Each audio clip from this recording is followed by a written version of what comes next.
బంగారం రేట్లు పడిపోతున్నాయి. అనుకున్న టైంలో ఒక్కసారిగా పెరిగాయి. ఇది నిజంగా రివర్సా లేక ట్రాపా? ఇప్పుడే కొనాలా లేకపోతే వద్దా?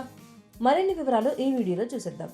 ఇరాన్ ఇజ్రాయెల్ యుద్ధం ప్రారంభమైనప్పటి నుంచి బంగారం వెండి ధరలు వరుసగా పడిపోతూనే వచ్చాయి. సాధారణంగా ఇలాంటి సంక్షోభ సమయంలో పసిటి ధరలు పెరగాలి. కానీ ఈసారి పరిస్థితి పూర్తిగా భిన్నంగా మారింది. దానికి ప్రధాన కారణం ముడి చమురు ధరలు పెరగడం. దీనివల్ల ద్రవ్యోల్బణ భయాలు పెరిగాయి. అదే సమయంలో యుఎస్ ఫెడరల్ రిజర్వ్ వడ్డీ రేట్లు తగ్గించకపోవచ్చన్న అంచనాలు బలపడ్డాయి. మరోవైపు డాలర్ విలువ పెరగడంతో బంగారం ఆకర్షణ తగ్గిపోయింది. ఈ ప్రభావంతో ఫిబ్రవరి 28 నుంచి బంగారం ధరలు తులానికి 12,000కు పైగా పడిపోయాయి. వరుసగా తగ్గుతూ వచ్చిన ఈ ధరలు ఇప్పుడు కాస్త బ్రేక్ తీసుకున్నట్లుగా కనిపిస్తున్నాయి.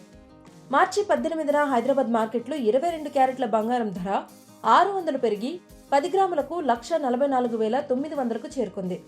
అలాగే 24 క్యారెట్ల బంగారంపై 660 రూపాయలు పెరిగి 1,58,080 వద్ద ట్రేడ్ అవుతోంది.